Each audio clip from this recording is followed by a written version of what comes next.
सभी सम्मानित दोस्तों का दिल से बहुत बहुत स्वागत व अभिनंदन है। चलिए मित्रों, जानते हैं भगवान महात्मा बुद्ध के कुछ अनमोल विचारों को और उसके बाद जानते हैं अपने शरीर को स्वस्थ व निरोग कैसे रखें। सभी दोस्तों से विनम्र निवेदन है कि चैनल को सब्सक्राइब करके हमें भी अपने फैमिली का सदस्य बनाएं और ज़्यादा से ज़्यादा लोगों तक ये महत्वपूर्ण जानकारी शेयर करें।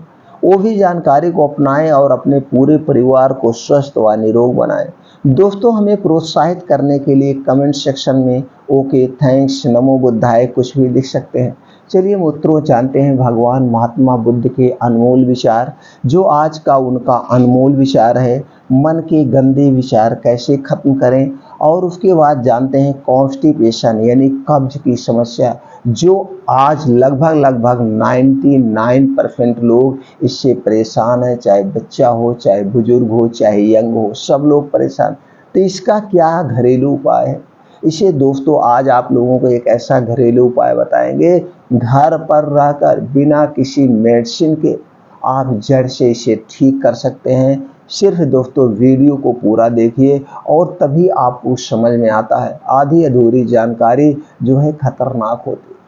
तो दोस्तों चलिए जानते हैं पहले भगवान महात्मा बुद्ध के विचारों को। मन के गंदे विचार खत्म करना यह विषय आध्यात्मिक तथा मानसिक सुधार के लिए अत्यंत महत्वपूर्ण है। गंदे विचारों का सामना करना और अत्याधुनिक उन्नति और आत्म परिवर्तन का मार्ग है, जो हमारे जीवन को सकारात्मक बनाने में मदद करता है। इस वीडियो में हम गौतम बुद्ध के उपदेशों और आध्यात्मिक सिद्धांतों के माध्यम से मन के गंदे विचारों को कम करने के उपायों को विस्तार पूर्वक मित्रों समझेंगे। प्राचीन काल से ही मन के विभिन्न विचारों और भावनाओं के बारे में विचार किया गया है। विभिन्न धार्मिक और दार्शनिक संस्कृतियों में मन को शुद्ध और सकारात्मक बनाने के लिए विभिन्न उपाय दिए गए। गौतम बुद्ध, जिन्हें साक्षात्कारी सिद्ध होने के बाद बुद्ध कहा जाता था, वह भी मन के गंदे विचारों को कम करने के लिए विभिन्न सूत्र और उपदेश दिए। बुद्ध का सिद्धांत आध्यात्मिक जागरण, सत्य के मार्ग पर चलना और सांसारिक दुख से मुक्ति के लिए मानवता के लिए एक दिशा निर्देशक है। उन्होंने गंदे विचारों को शुद्ध करने और आत्म विकास के लिए विभिन्न मार्ग प्रदान किए। उनके उपदेशों के माध्यम से हम अपने मन के गंदे विचारों को कम कर सकते हैं और सकारात्मक जीवन जी सकते हैं। पहला है ध्यान और मेडिटेशन। ध्यान और मेडिटेशन का अभ्यास मन को शांत करने में सहायक होता है। यह एक आध्यात्मिक अभ्यास है जिसमें हम अपने मन को एक विशेष विचार, चित्र या विषय पर एकाग्र करते हैं। ध्यान के माध्यम से हम अपने मन को विचारों के आगमन से रोक सकते हैं और गंदे विचार से मुक्त हो सकते हैं। दूसरा नियम है ध्यान का अभ्यास शुरू करने के लिए शांत और आरामदायक स्थान चुन सकते हैं, जहां हमें किसी भी प्रकार की अव्यवस्था नहीं होती है। उस स्थान में बैठकर हम अपने नासिका द्वारा सांस लेने और छोड़ने के ध्यान पर केंद्रित करते हैं। सांस लेते समय और सांस को छोड़ते समय हमें मन के विचारों पर ध्यान देना चाहिए। हमें विचारों को आने और जाने देना चाहिए, बिना रोक टोक के उसे हमें डिस्टर्ब नहीं करना चाहिए। ध्यान का अभ्यास करने से विचारों की चंचलता से नियंत्रण होता है और मन शांत होता है। धीरे धीरे गंदे विचार कम हो जाते हैं और सकारात्मकता की भावना प्रबल होती है। ध्यान और मेडिटेशन का अभ्यास नियमित रूप से करने से मन का तंत्रिका शक्ति में सुधार होता है और व्यक्ति अधिक समझदार बनता है। दूसरा है अहिंसा और दया। अहिंसा और दया का पालन करने से मन के गंदे विचार कम होते हैं। अहिंसा एक सकारात्मक भावना है जो हमें दूसरों के प्रति सहानुभूति और करुणा विकसित करता है। अहिंसा का अर्थ है दूसरों को किसी भी रूप में नुकसान नहीं पहुंचाना। यह शारीरिक और भावनात्मक और मानसिक स्तर पर हो सकता है। दया एक दूसरे के प्रति प्रेम और करुणा का भाव है। यह हमें दूसरों के दुखों को समझने और उन्हें सहानुभूति से देखने की क्षमता प्रदान करता है। दया के बिना अहिंसा नहीं हो सकती और अहिंसा के बिना दया नहीं हो सकती। दया के द्वारा हम दूसरों के साथ समझदार और सहानुभूति पूर्वक रहते हैं। जिससे हमारे मन के गंदे विचार कम होते हैं। अहिंसा और दया का अभ्यास अपने व्यक्तिगत जीवन में और समाज में लाने से हमारे मन में गंदे विचारों को कम होने में मदद मिलती है। हमें अपने भाव भावना को सदा सकारात्मक और प्रोत्साहित रखना चाहिए, ताकि हम अपने आसपास के लोगों के साथ भी सकारात्मक भावना का संचार कर सकें। अगला है सच्चे और संगत की सोच। एक सकारात्मक और सच्चे संगत का होना मन को प्रेरित करता है और उसे सकारात्मकता की ओर आग्रह करता है। विभिन्न प्रकार की संगत मन को प्रभावित करती है और अच्छी संगत हमारे विचारों और भावनाओं को सकारात्मक बनाने में सहायक होती है। सच्चे संगत में रहने से हम अपने आसपास के लोगों के सकारात्मक विचारों का प्रभाव ग्रहण करते हैं और उनसे प्रेरणा लेते हैं। सच्चे संगत के साथ रहकर हम अपने मन को सकारात्मक और उत्साही बना सकते हैं, जिससे हमारे मन के गंदे विचार कम होते हैं। अगला नियम है योग और ध्यान। योग और ध्यान मन को नियंत्रित करके गंदे विचारों को दूर करने में मदद करते हैं। योग और ध्यान एक आध्यात्मिक अभ्यास है जिसमें हम अपने शरीर, मन और आत्मा का एकीकृत करते हैं। ध्यान के माध्यम से हम अपने मन को नियंत्रित कर सकते हैं और सकारात्मक विचारों को अपना सकते हैं। योग के माध्यम से हम अपने शरीर को स्वस्थ और चुस्त रख सकते हैं, जो हमारे मन को भी सकारात्मक बनाता है। ध्यान करने से हमारे मन की एकाग्रता बढ़ता है और हम अपने विचारों को नियंत्रित कर सकते हैं। ध्यान के अभ्यास से हम अपने मन को शांत करके गंदे विचार से मुक्त हो सकते हैं। संक्षेप में गौतम बुद्ध ने अपने उपदेशों में मन के गंदे विचार कम करने के उपायों का समर्थन किया है। ध्यान, अहिंसा, सच्चे संगत, योग और ध्यान जैसे उपाय उनके शिक्षा के प्रमुख पहलू हैं। इन उपायों का नियमित अभ्यास करने से मन के गंदे विचार कम होते हैं और हम अपने जीवन को सकारात्मक दिशा में बदल सकते हैं। धैर्य, समर्पण और निरंतर अभ्यास के साथ हम अपने विचारों को सकारात्मक और उदार बना सकते हैं, जो हमारे जीवन को खुशहाल और समृद्ध बना सकते हैं। दोस्तों, अब हम चलिए जानते हैं क्या है कॉन्स्टिपेशन, क्या है कब्ज की समस्या। दोस्तों, सबसे पहले आपको ये जानने की ज़रूरत होती है कि कब्ज होने के कारण क्या है। जिस दिन आपने कारण समझ लिया और उस कारण को ही हटा दिया तो कब्ज तो वैसे भी नहीं आपको होगी। तो जो कारण है, वो सबसे ज़्यादा कारण जो निकल के आता है दोस्तों, वो है आज आप प्राकृतिक नियमों का पालन नहीं करते। कोई भी इंसान लगभग 1 से 2% प्राकृतिक नियमों का पालन करता है और खाना खाने के नियमों का पालन कोई नहीं करता, ना तो पानी पीने के नियमों का कोई पालन करता है। और जो सबसे बड़ी खतरनाक है आज के समय में कब्ज, कॉन्स्टिपेशन का कारण, वो है आज का लाइफ स्टाइल। आदमियों का लाइफ स्टाइल एकदम चेंज हो गया। ना तो खाने का समय है, ना तो जागने का समय है, ना तो सोने का समय है। दोस्तों, मैं जिस कॉलोनी में रहता हूँ, उस कॉलोनी में, वीआईपी कॉलोनी में दोस्तों, रहने वाले तो वहाँ पे 1000 घर एक सेक्टर में बनता है। जैसे दोस्तों जो एरिया होती है, सेक्टर होता है, उसमें सेक्टर डिवाइड होता है और उसमें दोस्तों एरिया में 10 सेक्टर हैं और एक सेक्टर में 1000 घर हैं। और 1000 घरों की अगर देखा जाए दोस्तों, कम से कम लाखों लोग रहते होंगे। और मॉर्निंग वॉक पे कितने लोग निकलते हैं? ज़्यादा से ज़्यादा 100, 1% भी नहीं निकल रहे हैं। तो दोस्तों क्या है, तो लाइफ स्टाइल को चेंज करना पड़ेगा, अपने लाइफ स्टाइल को।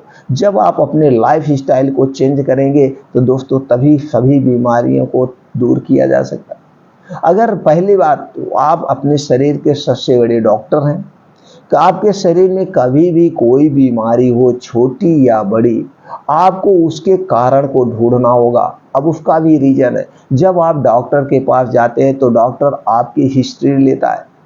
डॉक्टर आपकी शुरू से अंत तक की हिस्ट्री लेता है। अगर आप किसी मेडिकल कॉलेज या कहीं बहुत बड़े इंस्टीट्यूट में गए तो वहाँ पे 2 टीम होती है। सीनियर डॉक्टर अलग बैठता है और जूनियर डॉक्टर जो दोस्तों अप्रेंटिस करते रहते हैं, जो एमडी या एमएस करते रहते हैं, आप सबसे पहले पर्चा आपका उनके पास जाता है। तो क्या करते हैं, आपकी पूरी हिस्ट्री लेते हैं, कब से शुरू हुआ, कैसे शुरू हुआ, आपकी दिनचर्या क्या है, आपके फैमिली में कोई बीमारी, तो सारी हिस्ट्री लेते हैं। तो दोस्तों, और सारी हिस्ट्री कौन बताता है? आप बताते हैं। तो सबसे बड़े डॉक्टर आप हुए। अब जितनी आप कारण उनको बताएं कि ये करते हैं हम वो करते हैं, उसी कारण को फिर देख करके उससे संबंधित मेडिसिन आपको दी जाती है। तो सब कारण को आपने बताया, तो कारण को आप खुद हटाना शुरू कर दीजिए। और वो कारण क्यों बना, उस कारण को भी कारण बनता है, कारण में भी कारण बनता है, उसे भी हटा दीजिए। तो दोस्तों सबसे बड़े डॉक्टर ये हो गए। चलिए अब मेन पे चलते हैं। तो आपको कुछ नियमों का पालन करना होगा, जैसे प्राकृतिक नियमों का पालन करना होगा। तो प्राकृतिक नियम में आपको एक अपना निर्धारित समय करना होगा, हमें इतने बजे तक सो जाना है। और सोने का जो प्रकृति का नियम है दोस्तों तो है 9 बजे का, लेकिन 8 बजे का आप इस समय सो नहीं सकते हैं, क्योंकि आज का ऐसा माहौल ही समय है। तो आप लेटेस्ट 10 से 11 बजे तक सोने का प्रयास करिए, वो आप टाइम मैनेज करिए अगर स्वस्थ व निरोग रहना है। तो 10 से 11 बजे जब आप सो जाएंगे तो 4 से 5 बजे उठने का लेटेस्ट प्रयास करिए। 5 से 6 घंटे की नींद बहुत है। आप अगर उठ गए 4 से 5 बजे, उठने के बाद तुरंत आपको गुनगुना 3 से 4 गिलास या भर पेट पानी पीना है। इससे रात भर के जो आपके टॉक्सिटी पेट में इकट्ठा हुई सारी इस जो मुंह में लार है उसके और पानी के माध्यम से बाहर हो जाएगी। आपका डिटॉक्स हो गया। पहले बात आपने बॉडी को अपने डिटॉक्स कर लिया। 3 से 4 गिलास भर पेट पानी पीजिए। उसके बाद 5 बजे आप अपना घर छोड़ दीजिए, चले जाइए मॉर्निंग वॉक। ये शुरू हो गई, आपकी प्रक्रिया शुरू हो गई। पहला कॉन्स्टिपेशन का पहला उपचार आपका हो गया। अब आप निकल जाइए। अभी मैं ऐसी चीज़ें बताऊंगा जो कि बिना दवा के आप ठीक कर सकते हैं। उसके बाद कुछ घरेलू आपको उपाय भी बताऊंगा, घरेलू उपाय भी बताऊंगा। तो दोस्तों आप चले जाइए मॉर्निंग वॉक। मॉर्निंग वॉक नंगे पाँव करना है, और ये पक्की रोड पे नहीं, कहीं पे जहाँ पे कच्ची सड़कें हो, जहाँ पे मिट्टी हो, जहाँ पे दोस्तों वहाँ पे घास हो वगैरह जमी हो, हाँ कंकड़ वगैरह कुछ ना हो, कुछ चुभने वाली चीज़ें ना हो कि आपके पैर में चुभ जाए, उससे ज़्यादा आपको नुकसान हो जाए। ऐसे स्थान को आप सिलेक्शन कर सकते हैं, या आपके आसपास ऐसा कोई पार्क है तो वहाँ पे तो होता नहीं है, वहाँ पे कुछ ऐसे कांटे वगैरह होंगे कि नहीं आपको चुभ जाएगा, वहाँ का अपना आप स्थान पे सिलेक्शन कर लीजिए। अब वहाँ नंगे पाँव जाना। नंगे पाँव के बहुत सारे बेनिफिट है दोस्तों। आसमान से ओस की बूंदें पड़ी होती, वो आपकी ओस की बूंदें पैर में लगेगी, तो इससे आपको प्रकृति की जमीन की ऊर्जा आपके शरीर में प्रवेश करेगी, बहुत तरोताजा होगा। और नंगे पाँव चलने का बहुत बेनिफिट्स है। आपकी आंखों की रोशनी कभी कम नहीं होगी, मरते दम तक कम नहीं होगी, कभी आपको चश्मे की ज़रूरत नहीं पड़ेगी। और ये सब एक दिन में नहीं मिलता, ये सब आपको करना पड़ता है। ये करना क्या है, ये मेरे जीवन की अगर डेली रूटीन में शामिल कर लीजिए। और मॉर्निंग वॉक कितनी देर करना है दोस्तों? मॉर्निंग वॉक कम से कम 5 से 6 किलोमीटर डेली करना है। कोई भी उम्र आपका हो, चाहे 80 साल को, 70 साल को, 60 साल को, हिम्मत बांध के आप करिए। टहलिए, आराम से टहलिए, उम्र के हिसाब से टहलिए, जितनी आपकी उम्र है उसी हिसाब से तेज धीम चलिए। और प्रयास करिए इसे आधे घंटे में आप कवर करने का। जब आप इसे आधे घंटे में कवर करेंगे तो कुछ दूर तेज चलेंगे, कुछ दूर दौड़ के चलेंगे, कभी कभी बाइक साइड में भी हो लिया करिएगा। तो इसमें आपका हार्ट बहुत तेज पंप करेगा। जब आपका हार्ट खूब तेज पंप करेगा तो उतने तेज ब्लड सर्कुलेशन आपके शरीर में होगा। और ये ब्लड सर्कुलेशन कहीं भी आपके नसों में कोई कचरा खून वगैरह कुछ जमा हुआ है तो ये दोस्तों पसीने के माध्यम से आपके शरीर से बाहर हो जाएगा। दूसरा डिटॉक्सिफाई हो गया। और फिर अंदर के शरीर के हर एक पार्ट, दौड़ने और मॉर्निंग वॉक में दोस्तों सारी योगा आ जाते हैं। अब जब आप दौड़ते हैं, खूब तेज कदमों से चलते हैं, तो शरीर के हर एक आर्गन का जो है मूवमेंट होता है, एकदम मसल्स का एकदम जो है दोस्तों रगड़ उठता है। तो आप ये करने के बाद वहीं बैठ जाइए, कहीं पे बैठ के 2 योगा जरूर कर। अनुलोम विलोम 15 से 20 मिनट। अनुलोम विलोम में दोस्तों क्या होता है, एक नाक से सांस लीजिए, दूसरी नाक से छोड़िए, फिर उस नाक से लेना, अगली नाक से छोड़ा, तो अनुलोम विलोम करना है। तो अनुलोम विलोम आधे घंटे डेली करिए। अब अनुलोम विलोम अगर आप आधे घंटे कर रहे हैं, इससे तो आपको मानसिक कोई बीमारी नहीं होगी। आपके शरीर में कहीं भी कोई छोटी मोटी या बड़ी भी गांठ है, नसों की प्रॉब्लम है, नसों में ब्लॉकेज है, आपके शरीर में कहीं कोई गांठ है, आपको heart attack, blood pressure, blood sugar को कोई समस्या है, तो सारी समस्या धीरे धीरे क्योर कर लेगा ये आपका बॉडी। आपके बॉडी के अंदर बहुत अथाह शक्ति है दोस्तों, बहुत अथाह शक्ति है। और इस पर अभी एक बहुत बड़ा रिसर्च भी चल रहा है, रिसर्च भी बहुत बड़ा चल रहा है, अभी हम आपको बताते। ये करना है। और कम से कम 15 से 20 मिनट आपको कपाल भाती करना है। कपाल भाती के बहुत सारे बेनिफिट्स है। आपको पेट से संबंधित कब्ज, गैस, एसिडिटी, जो भी समस्याएं सतह कपाल भांति से क्योर हो जाएगी। अब वहीं बैठ के कुछ और प्राणायाम योगा आप कर सकते हैं। शीर्षासन करिए। शीर्षासन करने से आपको क्या है, आपका बालों का पकना, बालों का टूटना रुक जाएगा। सूर्य प्राणायाम करिए। मतलब 5 बजे से 7 बजे 2 घंटे का समय आपको उसी नेचर में, प्रकृति में बिताना है। अगर उसी नेचर और प्रकृति में आपने 2 घंटे का समय बिता दिया तो आपके कब्ज, कॉन्स्टिपेशन स्वतः ठीक हो जाएगा। अब इसमें सूर्य की धूप भी आ जाती है। सूर्य की धूप आपके लिए बहुत ही फायदेमंद है। सूर्य की धूप में कैल्शियम और विटामिन डी प्रचुर मात्रा में पाया जाता है। ये भी आपके लिए हेल्पफुल है। अब वहाँ बिताने के बाद आप आ गए, 2 घंटे का समय दे दिया तो आपको शरीर से 50% बीमारियां स्वतः गायब हो जाएगी। सिर्फ और सिर्फ 15 दिन करके देखिए। 1 महीने में आपको बेटर से बेटर रिजल्ट मिलेगा। आपके शरीर की कायाकल्प चेंज हो जाएगी सिर्फ इतना काम करने से। और उसके बाद कुछ खाने का नियमों का पालन करिए। अपने खाने में हरी साग सब्जियां खूब शामिल करिए। खूब हरी साग सब्जियां जो भी सीजन वाइज ज़्यादा से ज़्यादा खाइए। तली भुनी चीज़ें बहुत कम कर दीजिए, बल्कि छोड़ ही दीजिए। हरी साग सब्जी खाइए, जो फल मिलता है वो फल खाइए सीजन के वाइज से। ड्राई फ्रूट शामिल करिए, ओट्स खाइए, दलिया खाइए, फाइबर वाले खाना खाइए, फाइबर जिसमें पाया जाता है। ये सारी चीज़ें आप शामिल करें। मल्टीग्रेन आटा खाइए। मल्टीग्रेन आटा कैसे बनता है, ये दुनिया का सबसे बेस्ट अनाज क्या है, इससे संबंधित वीडियो पड़ी आप देख सकते हैं। मल्टीग्रेन आटा आप अपने में शामिल करें। क्या नहीं खाना है, तेल रिफाइंड छोड़ दीजिए। मैदा से बनी हुई कोई भी चीज़ मत लीजिए। मैदा से बनी चीनी बिल्कुल मत लीजिए। चीनी तो गैस कब्ज, एसिडिटी, पेट की बीमारी का सबसे बड़ा प्रमुख कारण है। नमक का स्थान पर सेंधा नमक लीजिए। ब्लैक नमक खाइए। तली भुनी चीज़ें जो भी जितने की बाहर की चीज़ें इन्हें सब छोड़ दीजिए, बिल्कुल मत छेड़िए। में छुइए मत, पैकेट बंद कोई भी चीज़। और जो है ठंडा पिए कुछ मत लीजिए। जूस जो आता है डिब्बे का जूस मत लीजिए। अल्कोहल, धूम्रपान, ये सब चीज़ें छोड़ दीजिए। अगर आपको कब्ज को बिना दवा के ठीक करना है तो कोई भी ठंडी वस्तु नहीं लेना है, चाहे वो ठंडा पानी ही क्यों ना हो। आपका क्योर हो जाएगा सिर्फ पानी से। आप 24 घंटे गर्म पानी पीजिए। गर्म पानी का मतलब गुनगुना पानी आप पीजिए 24 घंटे। आपकी गैस, कब्ज, एसिडिटी, सतह सारी शरीर की बीमारियां खत्म हो जाएगी गर्म पानी में। अब उसका भी साइंटिफिक रीजन है। आपके शरीर का तापमान 37 डिग्री सेल्सियस होता है, 35 डिग्री सेल्सियस होता है। और कोई गर्म चीज़ पे आप जब ठंडा पानी डालेंगे तो दोस्तों उसका रिएक्शन उल्टा ही होता है। उसी तरह से आपके बॉडी में जब वो ठंडा पानी जाता है तो उसको गर्म करने के लिए आपके शरीर को एक्स्ट्रा ऊर्जा लेनी पड़ती है, जो कि आपके लिए नुकसानदेह, आपके शरीर के लिए नुकसानदेह। अगर आपको कब्ज, गैस, एसिडिटी से बनना है तो कोई भी ठंडी वस्तु मत लीजिए मित्रों। आप उसके स्थान पर आप गुनगुना पानी का प्रयोग करिए, स्वतः ठीक। अगर इतना प्रक्रिया आपने कर लिया तो दोस्तों आप स्वतः ठीक। और खाना हमेशा भूख से कम खाइए। सुबह आप 4 रोटी खा सकते हैं, सुबह यानी भर पेट खा सकते हैं। दोपहर में सुबह का आधा और रात में दोपहर का आधा होना चाहिए। रात नाम मात्र। जैसे एग्जाम्पल के लिए अगर सुबह आप 4 रोटी लेते तो दोपहर में 3 लीजिए और रात में 1 रोटी खा लीजिए, 1 रोटी खा लीजिए। इस हिसाब से आपको यानी भूख नाम मात्र खाना खाए, सिर्फ भूख मिट जाए बस। ये प्रक्रिया आपने कर लिया, आप कारण भी जान गए, लक्षण भी जान गए। लक्षण क्या होगा, और जब आपको गैस, कब्ज, एसिडिटी बनेगी तो यही कब्ज धीरे धीरे आगे लैट्रिन जब टाइट होने लगेगी तो दोस्तों ये बवासीर होती है, बवासीर हो जाएगा आपको। बवासीर 2 टाइप के होता है, वादी और खूनी। तो ये आगे बवासीर भी हो सकते हैं। इसलिए कब्ज को तुरंत दूर करिए और इसे दूर करने के कुछ घरेलू उपाय हैं, मैं वो बता रहा हूँ। इन 2 उपाय को अपना करके आप अपने कब्ज को क्योर कर सकते हैं और इन दोनों उपाय का कोई साइड इफेक्ट नहीं। पहला है मुनक्का।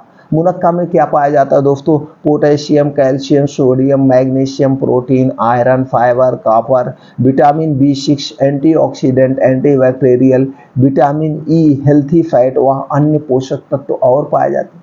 कितना फायदेमंद है। और दूसरा चीज़ जो है दोस्तों त्रिफला। त्रिफला में क्या पाया जाता है, एंटीऑक्सीडेंट, विटामिन C, टाइनिन, मिनोल, polyphenol, flavone, phytochemical, carbohydrate, fibre व अन्य पोषक तत्व पाए जाते हैं। इतने सारे तत्व इन दोनों चीज़ों में पाए जाते हैं और दोनों चीज़ बहुत ही अच्छी चीज़ है, कोई साइड इफेक्ट नहीं दोनों का। अब प्रयोग कैसे करना है, तरीका कैसे दोस्तों, 1 गिलास दूध लेना है। रात में 1 गिलास दूध में दोस्तों 6 से 7 पीस मुनक्का डाल के खूब बढ़िया से उबाल देना है। दूध दोस्तों गाय का मिल जाए तो अमृत के समान है। गाय में देसी गाय का, पैकेट का दूध तो बिल्कुल नहीं चाहिए। गाय या भैंस का जो भी दूध लीजिए, लेकिन पैकेट का दूध नहीं चाहिए। 6 से 7 मुनक्का डाल के उबाल देंगे। जब उबाल देंगे तो दोस्तों इसके बहुत सारे बेनिफिट है। ये तो ताकत का खजाना है, ऊपर से आपका कॉन्स्टिपेशन खत्म कर रहा है। तो उबाल देंगे, उबालने के बाद आपका दूध मीठा हो जाएगा। तो उबालने के बाद इसी मुनक्का को खा लीजिएगा रात में खाना खाने के 1 घंटे के बाद। 1 घंटे के बाद, खाना खाने के 1 घंटे के बाद इसको 6 से 7 मुनक्का जो है खा लीजिएगा, और इसमें जो आप दूध है इसको दूध को पी लेना है। और ये दूध पीने के 1 घंटे के बाद सोना है। सीधा सा फंडा है, खाना खाने के 1 घंटे बाद खाना है, और इसको खाने के 1 घंटे के बाद ही आपको सोना है, तुरंत नहीं सोना है, जिससे यह डाइजेस्ट हो जाए, ये पच जाए। पहली प्रक्रिया हो गई दोस्तों। ऐसा आप करिए, इसका कोई साइड इफेक्ट नहीं, पूरे लाइफ टाइम खा सकते हैं। हाँ, जब आपका पेट बढ़िया से साफ होने लगे तो मुनक्का की मात्रा उसी में घटा बढ़ा दीजिएगा। 6 से 7 के स्थान पर 3 से 4 कर दीजिएगा, 4 से 5 कर दीजिएगा। अब मुनक्के की पहचान की बात करें दोस्तों, मुनक्का काला काला होता है और इसमें दोस्तों बीज होता है। सबसे बड़ी पहचान है बीज। अच्छी क्वालिटी का बढ़िया मुनक्का आप लीजिएगा।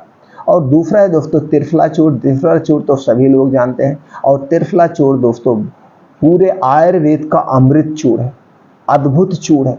इसके जितने भी बखान किया जाए उतने कम है। त्रिफला चूर्ण को सबको अपनी डाइट में जरूर शामिल करना चाहिए, जरूर शामिल करना चाहिए। इसके बहुत सारे बेनिफिट्स, अगर हम इसके सारे बेनिफिट की बात करें और तरीका बता दें दोस्तों, 2 घंटे नेट लगेगा। 2 घंटे कैसे, किस बीमारी में खाना, कब खाना है, 2 घंटे। आपको किस बीमारी में यूज करना है, कैसे यूज करना है, अगर आप जानना चाहते हैं, उस बीमारी से संबंधित आप बताएंगे तो उसका हम आपको कमेंट सेक्शन में बता देंगे। इस बीमारी में आप कैसे खाइए और इसके बहुत बढ़िया रिजल्ट आपको मिलेगा। तो दोस्तों त्रिफला चूर्ण कैसे बनता है?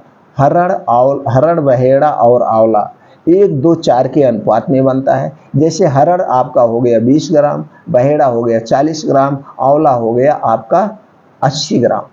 इसी हिसाब से अनुपात में बनता है, और इसे आप ला करके पंसारी के यहाँ खुद घर पे पाउडर बना सकते हैं। नहीं तो इसका चूर्ण बहुत महंगा नहीं मिलता है, मार्केट में आपको 30-32 रुपए में 100 ग्राम मिल जाता है। आपको लेना कितना है? 1 गिलास गर्म दूध या 1 गिलास गर्म पानी के साथ। दूध मिल जाए तो अति उत्तम है, नहीं दूध मिल रहा है तो आप पानी ले लीजिएगा। तो दूध या पानी दोनों में से कोई भी हो, और 1 चम्मच त्रिफला चूर्ण। अगर आपको बहुत ज़्यादा कब्ज है, यानी कि लैट्रिन बिल्कुल टाइट हो रही, तो आप 2 चम्मच लीजिए। तो 2 चम्मच सिर्फ रात में लेना है, खाना खाने के 1 घंटे बाद, सोने के 1 घंटे पहले। यानी जब भी इसे खाइएगा, खाने के 1 घंटे बाद खाइएगा, खाने के 1 घंटे के बाद आपको सोना है। याद रखिएगा, इसको खाने के बाद आपको 1 घूंट पानी भी नहीं पीना है। बस इसे खाते समय जो भी खाना पीना है खाइए। अगर दूध से ले रहे हैं तो 1 घूंट नहीं पीना, पानी से भी ले रहे हैं तो नहीं लेना है। अब 1 गिलास पानी लीजिए, उसमें 1 चम्मच आप डाल के मिला लीजिए, पी जाइए, पी जाना है, बस कुछ नहीं करना है। जैसे कि अगर लैट्रिन बहुत टाइट हो रही, कब्ज हो रहा है, तो दोस्तों इसे 2 चम्मच लेंगे, नहीं तो 1 चम्मच। ये 2 प्रक्रिया से आप अपने कॉन्स्टिपेशन, कब्ज को जड़ से ठीक कर सकते हैं बिना किसी साइड इफेक्ट। अब कुछ लोगों के मन में सवाल पूछा जाता है, क्या सर मैं इस त्रिफला चूर्ण को लाइफ टाइम ले सकता हूँ? जी ले सकते हैं। यह एक रसायन है, चूर्ण नहीं है, इसका कोई साइड इफेक्ट नहीं है, इसका आप आदी नहीं पड़ेंगे। बस उसी में मात्रा घटा बढ़ा दीजिएगा जिस हिसाब से आपकी बीमारी हो, बीमारी के हिसाब से। हाँ, और इसको ताकत के तौर में भी लिया जा सकता है। अगर आपको आँखों की रोशनी बढ़ाना है तो इसे दिन में गुनगुन ऐसे नॉर्मल पानी ऐसे जो नॉर्मल होता है उसके साथ आप दिन में कभी भी ले लेंगे। कितने दिन लिया जाए? लाइफ टाइम आप ले लीजिए। अगर आप 5 साल, 7 साल, 8 साल इसे लगातार 1 बार 5 ग्राम रोज दिन में चाहे जब खाते रहें, आप एकदम छोटी सी चीज़ को देख सकते हैं। आपको चश्मा कभी नहीं लगेगा पूरी लाइफ टाइम। ये इसके इतने बेनिफिट्स हैं। और इसको ताकत के लिए प्रयोग करना है तो ताकत के लिए दोस्तों हमने कई वीडियो में बताया भी है। त्रिफला जो सेवन करे घृत शहद के संग, हाथी बांधे बगल में 3 कोस तक जाए। तो दोस्तों आपको अगर ताकत के लिए ना शहद और घी के साथ इसे आप ले सकते हैं। या तो शहद लीजिए, 1 चम्मच त्रिफला और 2 चम्मच शहद शुद्ध वाली, कब 4 से 5 बजे के बीच में लीजिए, पानी वानी नहीं पीना, फर्स्ट क्लास। तो इसके बहुत सारे बेनिफिट, अगर हम सारे बेनिफिट्स की बात करें तो दोस्तों वीडियो बहुत लंबी हो जाएगी। तो मतलब कब्ज का ये 2 तरीका है, दोनों उपाय अपनाकर घर पे आप ठीक कर सकते हैं। इससे संबंधित आपको और कोई जानकारी चाहिए दोस्तों कमेंट सेक्शन पे पूछिए, वो जानकारी हम आपको तुरंत पहुंचा देंगे। और सभी मित्रों से निवेदन है कि वीडियो ज़्यादा से ज़्यादा लोगों तक शेयर करिए। सभी मित्र के मोबाइल में 200 से 250 कॉन्टैक्ट नंबर हैं दोस्तों, सबके पास शेयर कर दीजिए, सबका भला सोचिए, सब लोग स्वस्थ और निरोग रहें। आज उनके दवा में बहुत ज़्यादा पैसे खर्च हो रहे हैं। कोई भी कॉन्स्टिपेशन का सिरप दोस्तों 150-200 के नीचे नहीं मिलता है और उसके साइड इफेक्ट भी अलग होते हैं। तो दोस्तों इस प्रक्रिया को अपनाकर अपनी लाइफ में चेंजिंग करके, प्राकृतिक नियमों का पालन करके, खाना खाने के नियमों का पालन करके और पानी पीने के नियमों का पालन करके, तो ये सारी चीज़ें आप अपना करके धीरे धीरे अपनाइए, एक नहीं धीरे धीरे अपनाइए, अपने बॉडी को, शरीर को क्योर कर सकते हैं। चलिए मित्रों, फिर मिलते हैं नए वीडियो में नई जानकारी के साथ।